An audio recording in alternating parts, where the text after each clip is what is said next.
Pag-usapan natin ang Buwan ng Wika. Ang Buwan ng Wika ay isang makabuluhang pagdiriwang sa Pilipinas na nagtataglay ng isang espesyal na lugar sa puso ng mga Pilipino. Ang selebrasyong ito ay ginaganap ng isang buong buwan para sa pagpaparangal sa mayamang pamana ng kultura, pagkakaiba-iba ng wika at pambansang pagkakakilanlan. Tutuklasin natin ang diwa ng Buwan ng Wika, ang kasaysayan nito, kahalagahan at mga paraan upang ipagdiwang ito. Alamin muna natin ang kasaysayan ng selebrasyong ito.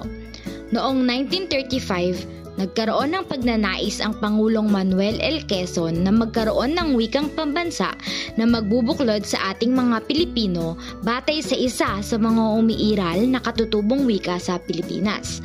Kaya't noong 1946, ang proklamasyon ng Filipino bilang pambansang wika ay nangyari.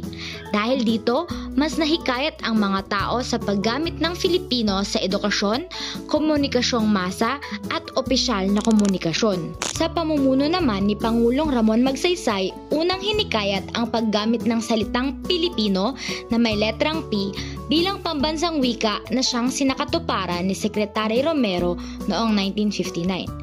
Dahil dito, umusbong ang mga debate tungkol sa wikang pambansa. Upang matugunan ang mga isyu tungkol sa magkasalungat na pananaw at iba pang katutubong wika, inirekomenda ng Komite sa Wikang Pambansa na palitan ang Pilipino na may letrang P ng Filipino na may letrang F noong 1973. Makalipas ang mahigit isang dekada, ang Filipino bilang pambansang wika ng Pilipinas ay opisyal na naayos sa pagbuo ng 1987 Konstitusyon ng Pilipinas. Ang wikang Filipino na may letrang F ay inaasahang patuloy na pauunlarin at pagyayamanin batay sa umiiral na mga wika sa Pilipinas. Alam niyo rin ba na bago ito maging buwan ng wika, ang selebrasyong ito ay nagtatagal lamang noon ng 1 linggo. At imbis na Agosto, ay ginaganap ito tuwing ika-27 ng Marso hanggang ika-2 ng Abril, bilang paggunita na rin sa kaarawan ng bantog na manunulat na si Francisco Balagtas. Sa mga paaralan, ang karaniwang mga ginaganap sa pagdiriwang ay parada, mga palarong Pinoy, sabayang pagbigkas, katutubong mga sayaw at musika, balagtasan, pagsusuot ng pambansang kasuotan at paghahain ng mga pagkaing Pinoy. Sa pagdiriwang ng Buwan ng Wika, ating bigyang diin ang kahalagahan ng pagyakap sa sariling kultura.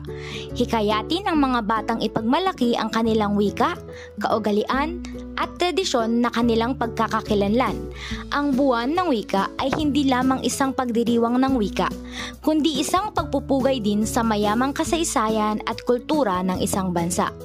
Ang pagtuturo at pagdiriwang ng mga kaganapang ito kasama ang iyong mga anak ay nagbubukas ng mga pintuan para maunawaan nila ang kanilang pinagmulan at mapagtibay ang kanilang pagkakakilanlang Pilipino.